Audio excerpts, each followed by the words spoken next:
Hi guys, what is going on? Welcome to another really exciting technology show. This is my pointer. Yeah. Today we are going to talk about different smart TV operating system that is out there on the market. First of all is the most affordable Roku TV. There is the smartest Google TV. And there is also the very strong competition Amazon Fire TV and the very expensive Apple TV. And the traditional TV becomes smart with the LG and the Samsung. Now with traditional TV, it's they try to have too many functions. As you can see here, this remote is very complicated because they try to jam-pack too many functions into one small remote. So it does take an engineer to understand how to use a remote. You have to read the manual, you have to study it like you are studying a subject like biography or math. Like this one. Look at how complicated this button is. Like when you're trying to add too many features, everything into one TV, it becomes very difficult to use.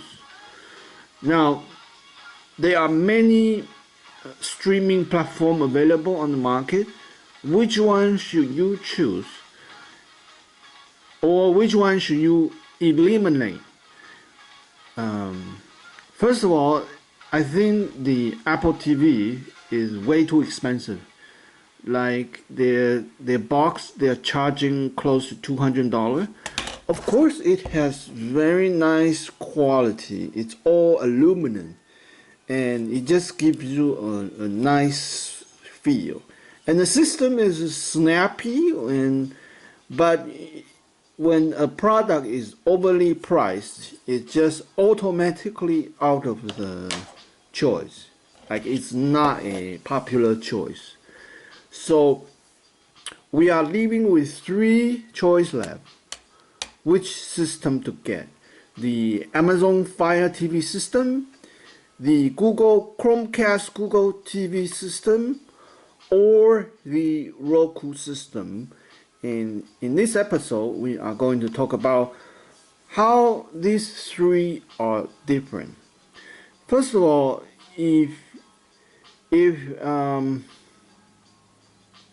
you are tied to an Amazon account, like you have Prime TV, you have Amazon account, you have Prime Music, and you have the Prime Audio book, then Amazon TV might be a good option because when you don't have those accounts, the Amazon Prime TV will become like an advertising platform, like it's pushing those content. Now the same situation with Google TV, like Google is pushing for you to have a YouTube account. Google is pushing Disney. For some reason on the Google TV, even though in the subscription setting I disable Disney, and in the feed it will still recommend like a ton of Disney stuff. So if I click on it, then I have to pay or subscribe, which is very annoying. However,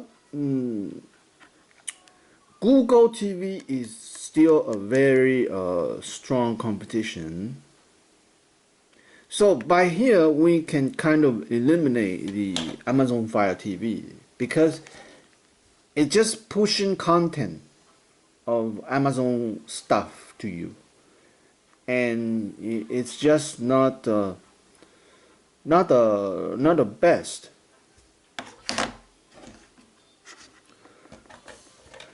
Okay, back to the Google. This is actually a very good system because it integrates with all the TV. You can train the remote to understand all the TV that's out there. So you can power the TV and you can control the volume. And the remote is very easy to use. You go left, right, up, down, and going back, and this is confirm. And there's the voice function. You can just voice search, voice type. It's super convenient. Even when the TV is off, you can still controlling all the lights, appliances, anything you set up with your Google system. So this is a very strong competition, very good device.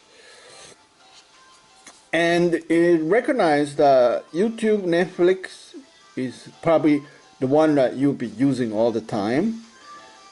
And it's almost a perfect system.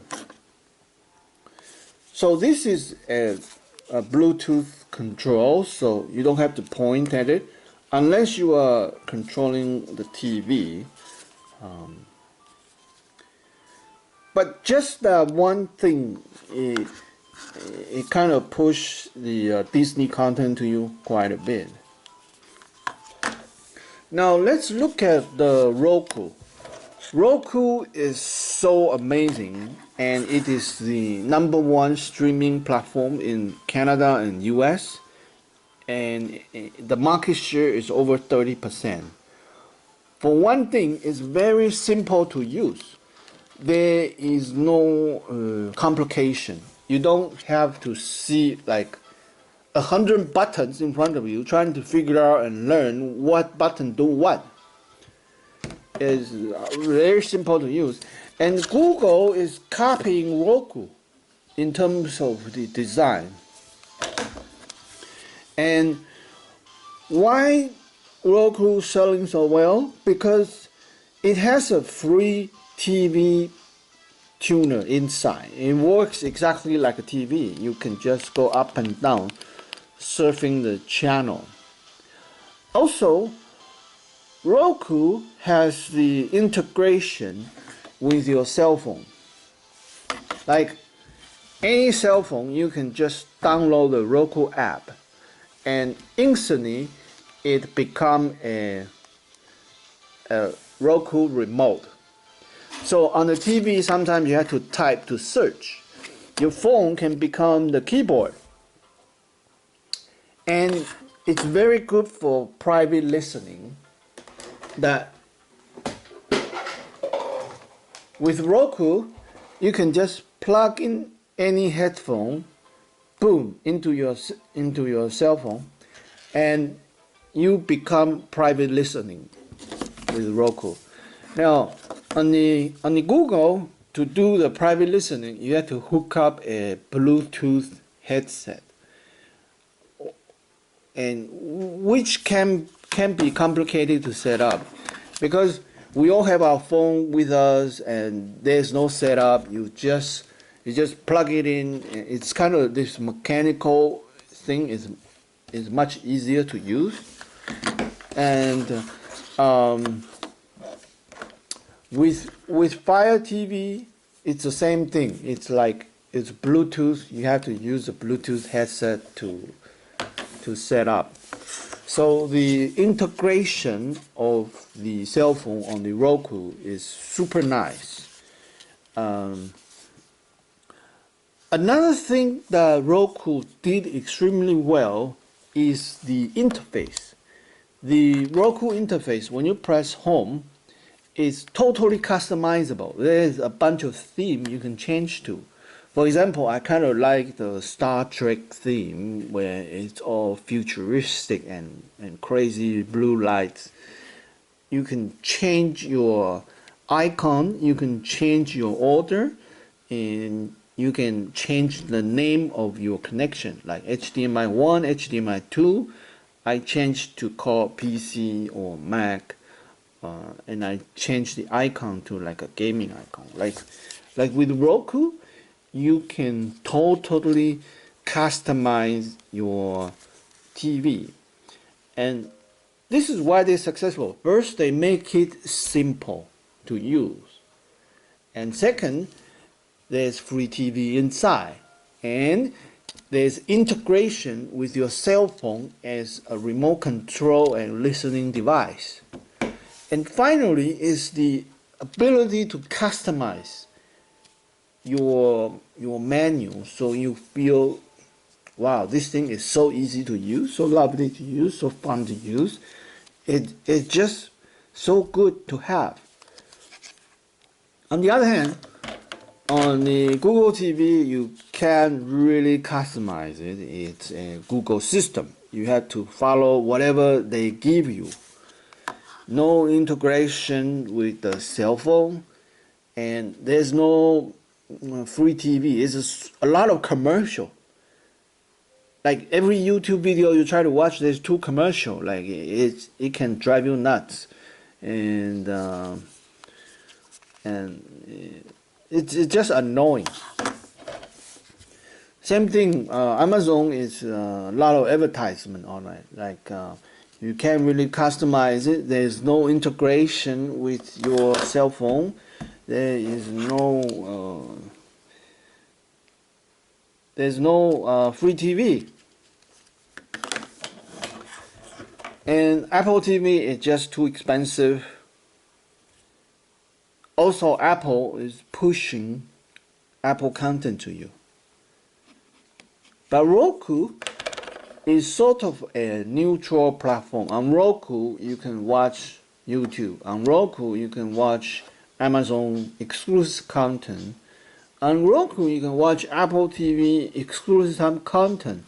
That's why Roku become the #1 selling platform, because it is neutral, because the integration, and because it's how it put everything nicely together. So in conclusion, if you are in the market looking for a streaming device or a smart TV, what would you choose? Of course, not Apple, too expensive, and of course not Amazon, unless you already have like Amazon account and you want to stick within the ecosystem. And Google system, maybe, if you really like the voice intelligence, like the Google search function. And Roku, in my opinion, is the best choice for streaming and watching TV. Now, Roku's only weakness is the voice search function. Like when you download the app, there's the voice search function, and honestly, it's not so good. Like you can tell it to search different things, and a lot of time it doesn't make sense, and it's not accurate. Kind of similar to the Amazon Fire search. Like the voice search function, Google is the best. So that's it for today. The decision is yours. I'm only here to provide you my user experience and some of my observation. That's it for today, and I'll see you guys next time. Bye for now.